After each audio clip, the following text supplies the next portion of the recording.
Hey everybody, Humodu, how are you? Welcome to a video on Enneagram and 6's from Malmö in Sweden, southern Sweden. This is the bridge to Copenhagen, and 2/3 of it you can see, 1/3 of it you cannot. It goes underground into Denmark, and I catch that when I come here, so it's easier to fly to Copenhagen and catch.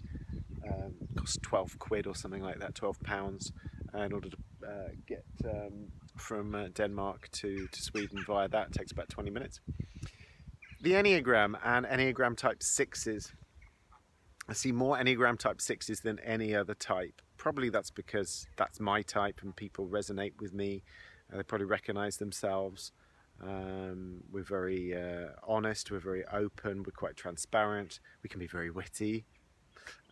We have a fast mind, and we can also struggle with anxiety and rebelliousness, but also exemplify courage and commitment. We're called many things: the loyalist, the stalwart. I'm a 6'5", so I was known as the guardian in the wisdom of the Enneagram. 6'7's, more like Tom Hanks, for example, that's known as the buddy. Noel Gallagher is a 6'7", Bruce Springsteen is a 6'5".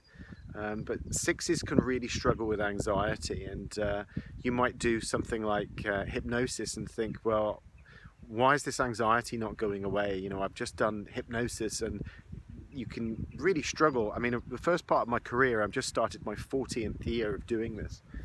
And the first part of my career, I would do hypnosis with clients, and if you're working with a 6 and they've got a lot of anxiety, you'd struggle to be able to sort of get them down anywhere near, like, let's say 0 being like really calm.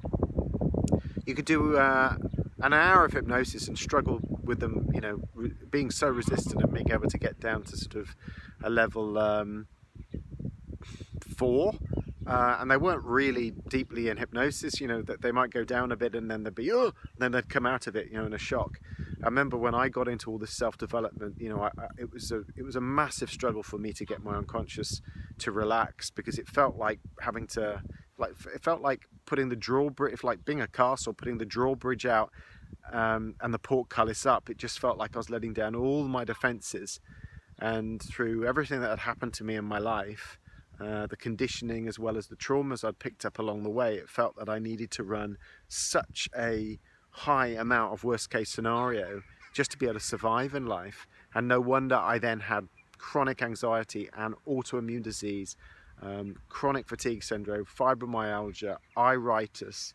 You know, my whole body was attacking me because I had a disease that was the same as what German soldiers in the First World War had. It was called Reiter's syndrome, named after a Dr. Reiter, R-E-I-C-H-T-E-R, Dr. Reiter. And he was diagnosing troops in the First World War between 1914 and 1918 with autoimmune disease, where the body was attacking itself. Literally, if they put their head above the bunker, they were going to get it blown off. They were living in squalid conditions, and the amount of anxiety and stress and fear they were running was probably 9, 10 constantly. And I remember back then when I was 30 years old, it felt like being in a war zone. Life was just absolutely incredibly overwhelming and anxiety provoking. And no wonder I had you know, autoimmune disease, and I was struggling in a massively chronic way.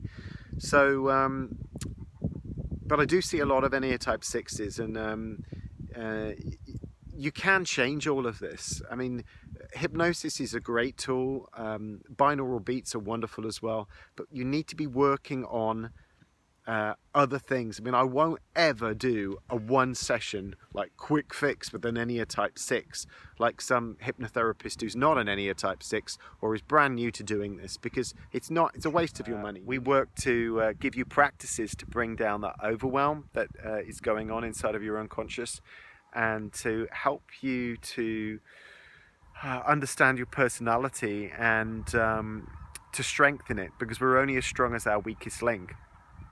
And with 6's, that's anxiety. It seems like anxiety is the middle name. You can meet many 6's in life, and they're really not, you know, overwhelmed at all. You know, they're right now, I mean, I've got my anxiety levels down to like a 2 out of 10, and that's kind of like, I would say, normal. It's very I think everybody would sort of function on about a 2 out of 10 throughout life. It's challenging. Like, I'm in another country right now. I had to struggle to park the car here because I could sense that they didn't want me to park there, and they were looking at me really strange. So I know the word sorry. I was going, oh, falot, and it did bring us some anxiety up, and and I said, sorry, English.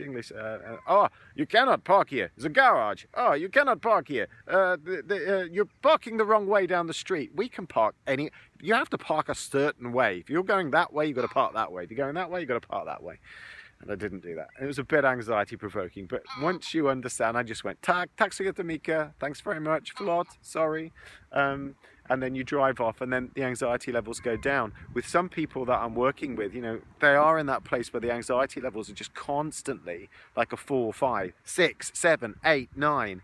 And that's where you get labels, that's where you get diagnoses, that's where you get, anything from depersonalization to borderline personality disorder to generalized anxiety, with some people to social anxiety disorders, to everything. Like I've got it's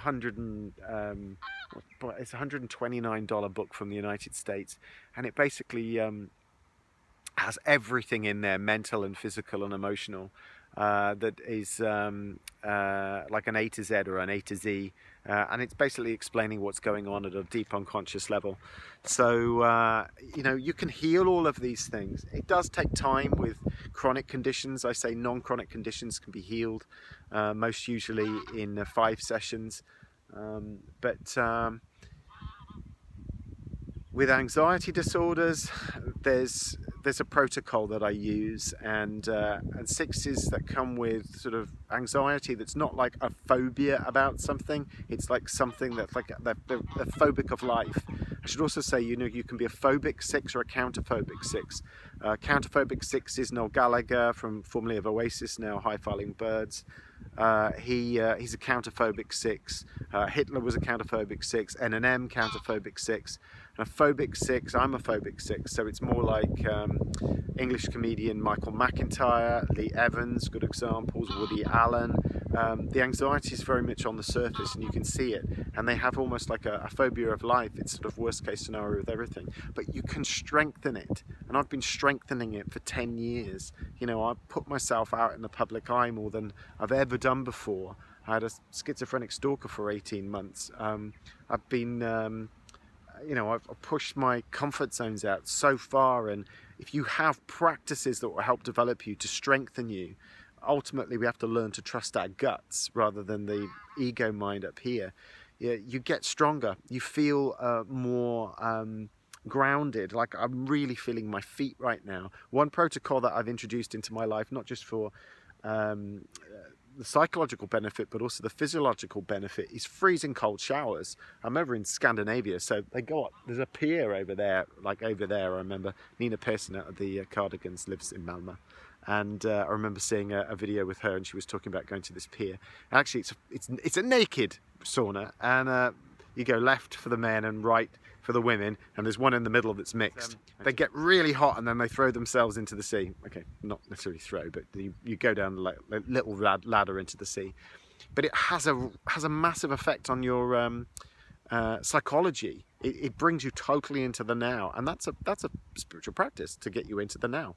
But it also has massive benefits physiologically as well for the immune system. So this morning I didn't do a sauna. There's a sauna where we stay called a bastu, and I didn't do that this morning, but I do that every other day. And what I will do is get really hot, up to 80 degrees in the sauna, and then have a freezing cold shower, literally for about 5-6 minutes. It's just a practice. It reminds your mind that you have a body, and it helps you to get grounded.